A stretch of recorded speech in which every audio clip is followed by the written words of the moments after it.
د کورنیو چارو وزارت یو پلاوی غزني ولایت ته په دې موخه په سفر راغلی تر څو د سرلوڅو څاګانو په اړه د کورنیو چارو د وزیر حکم عملي کړي. راغلي پلاوي ټولو هغو کسانو ته خبرداری ورکړ چې سرلوڅې برمې یا څاګانې لري. دغه پلاوي ویلي چې باید ژر تر ژره د ژورو څاګانو سرونه پټ شي او که نه له سرغړونکو سره به قانوني چلند وشي.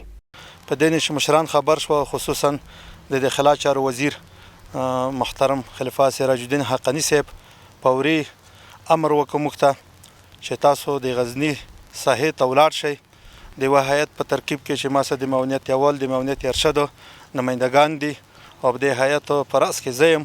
هلته د ولي صاحبانو سره د ولسوال صاحبانو سره غونډې وکړئ او خبرې ورسره وکړئ، کیسې ورسره وکړئ چې دا څاګانې چې د خلکو وي د دغې د مخنیوي لارې چارې وسنجوي.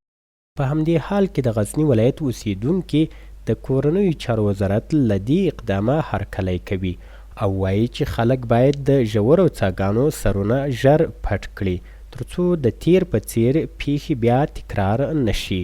و ان شاء الله سر حمایت اطمینان به امید خدا که مثلا 100% اطمینانی است و ما در ترتیب جوړ کړو قدسگاه جوړ کړو. قدسگاه پیشرفته که مثلا که قدسگاه اصلی که حالی آمده در زمان شما قدسگاه جوړ میکنیم 100% و نه که تنهایی باشه مثل زیر تقسیم اقسام 5 رقم 6 رقم دیگر ما ان شاء الله امکانات هست که بخشن ما جوړ کنیم.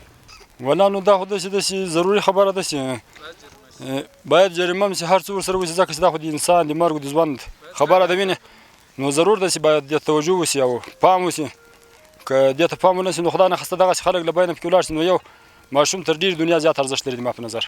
دغه پلاوی داسې مهال غزني ولایت ته سفر کوي چې څو ورځې مخکې یو ماشوم په دهیک ولسوالۍ کې ژورې څاه ته لوېدلی و. په دغه پیښ کې د ماشوم په شمول 4 نور هغه کسان هم شهیدان شول چې د ماشوم په ژغورلو بوخت ول.